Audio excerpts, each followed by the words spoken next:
this. I'm a health psychologist, and my mission is to help people be happier and healthier.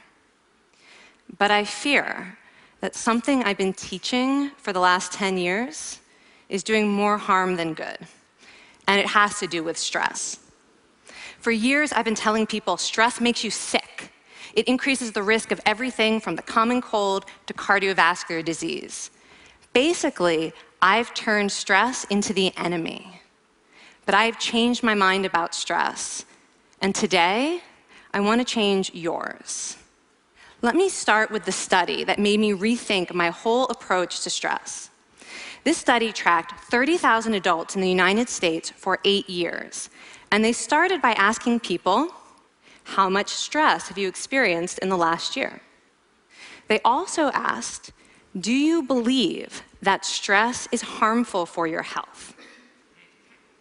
And then they used public death records to find out who died.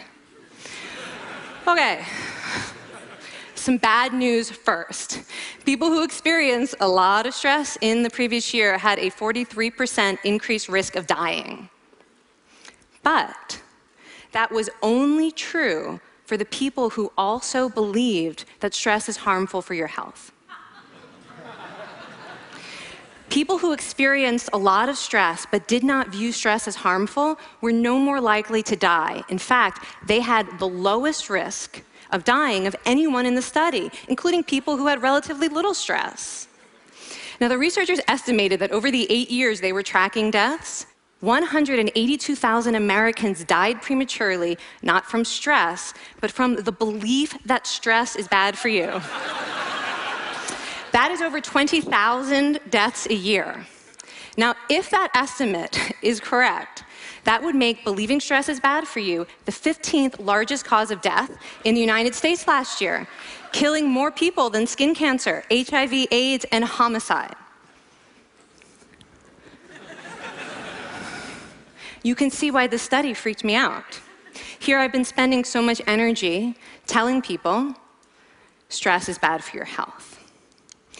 So this study got me wondering, can changing how you think about stress make you healthier? And here the science says yes. When you change your mind about stress, you can change your body's response to stress. Participants were told in a study conducted at Harvard University, before they went through the social stress test, they were taught to rethink their stress response as helpful. That pounding heart is preparing you for action. If you're breathing faster, it's no problem. It's getting more oxygen to your brain.